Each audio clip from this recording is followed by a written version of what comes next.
Hi friends, రేపు August 8వ తారీఖు నా పుట్టినరోజు. రేపు మొన్న నైట్ మా ఆయన షాపింగ్ తీసుకెళ్ళారు. మొత్తం 2 డ్రెస్సులు కొన్నాడు. శారీస్ వద్దులే, డ్రెస్ తీసుకో, ఇప్పుడు కొట్టడానికి కష్టం కదా అనుకుని అదే రేపు ఆ డ్రెస్ వేసుకొని చూపిస్తాను. ఫస్ట్ టైం నాకు అంటే డ్రెస్ చాలా కొన్నాడు. ఫస్ట్ టైం నా ఇది లేకుండా చక్కగా కొనేసి వచ్చారు. రేపు నా వీడియోలు ఎంతవరకు వెళ్తుందో ప్లీజ్ మెసేజ్ పెట్టండి, సబ్స్క్రైబ్ చేసుకోండి. Thank you. బర్త్డే ఫొటోస్ వస్తాయి, నేను అందరికీ చూపిస్తాను. హాయ్ ఫ్రెండ్స్, రేపు ఆగస్టు 8వ తారీఖు నా పుట్టినరోజు. రేపు మొన్న నైట్ మా ఆయన షాపింగ్ తీసుకెళ్ళారు. మొత్తం 2 డ్రెస్సులు కొన్నాడు.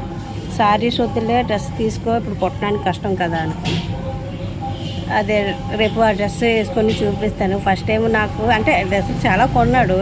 ఫస్ట్ టైం నా ఇది లేకుండా చక్కగా కొనేసి వచ్చారు. రేపు నా వీడియోలు ఎంతవరకు వెళ్తుందో ప్లీజ్ మెసేజ్ పెట్టండి, సబ్స్క్రైబ్ చేసుకోండి. Thank you. బర్త్డే ఫొటోస్ వస్తాయి, నేను అందరికీ చూపిస్తాను. ఓకేనా?